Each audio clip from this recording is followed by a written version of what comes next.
we feel like, as a society, we might be on the verge of creating a new class of poor people who used to be middle-class people. In some aspect. On the flip side, I also see a lot of people who have studied their history and know that this may be a short-term thing. We've seen times like this before, and yeah, it's going to take a dynamic change in St. Louis and also in the country, but most seem to think that we're going to get out of it. But, you know, you talked about one of the stories missed. I think another misperception is, and I was just reading it today, is that this dramatic swing to the right with the last election.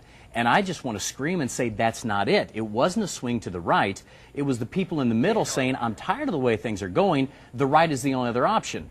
We have the Democrats in charge right now. We want to see change. There's no other option but to go right. And I say that because I have a feeling, Charles, we'll be having the same discussion in 2 years where it's going to swing back to the left if things don't change. Well, I mean, there's people in the middle. 60% of people say they don't identify with the party right now. 19% Democrat, 20% Republican, and 60% who are making all the decisions but get no credit for it. So they're the ones left in the middle while the Democrats and the Republicans try and jostle for it. Look, I would tend to disagree in that I don't think this is necessarily dissatisfaction with, you know, the great, you know, independents in the middle.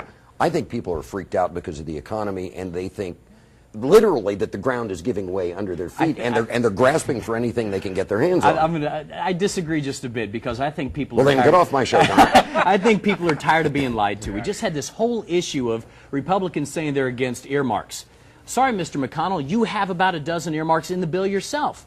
The people in the middle are starting to see that both sides are really not getting it. And that's what I think. Here's the thing, Joe. Democrats knew this was a big deal, November, because not only did you have the midterm election issue, you had the economic issues, you had the tax cut issues, but then you also had the redistricting issue, which was going to happen. Republicans won big all around the country. They're the ones who are now going to draw up the new districts. So I don't think a lot of people realized how big November was. The political parties knew it, and now we're starting to see just how important it was to them. Republicans won big, and now it's going to have an impact over the next 10 years.